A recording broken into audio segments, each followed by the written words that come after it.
Hello everyone, it's Miss Roper here and this is my Franche family challenge. So my challenge today, I've linked it to the idea of migration. So migration is where birds, well not just birds but other animals as well, they move to different environments because as the seasons change, they need to move somewhere else to make sure that they've got enough food and a safe place for their babies to be born and grow up.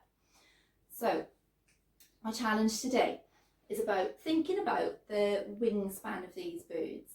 So which birds travel the furthest? Is it those smaller birds with a shorter wingspan or larger birds with longer wingspans? So in order to be able to investigate this, I've made 3 different paper planes. Now I'm going to give you a website that's really useful. It's got lots of different ideas and instructions about how to make different paper planes. So there are some that are easy to make, some that are medium difficulty and some that are hard. So it's up to you to decide what sort of level challenge you want to do. So the first one I've made here is called a basic dart. You can see it's quite long, but it's got quite a short wingspan.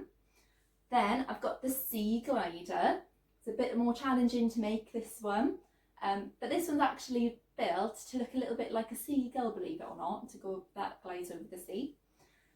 And then we've got the UFO. So this has got the widest wingspan.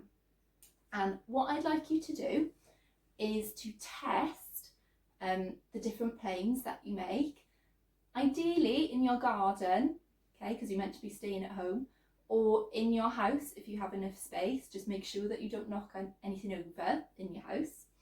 And you're going to throw them from the same starting point, okay, and test how far each plane travels.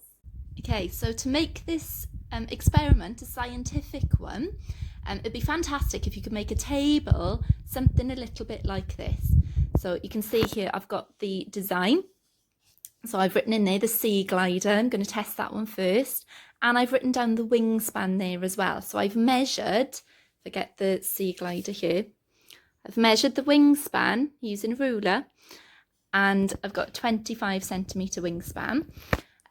Really, to make this a fair test, you need to carry out the test with each paper plane more than once. So we've got test 1, test 2, test 3. You can write the distance that each that the plane has travelled each time.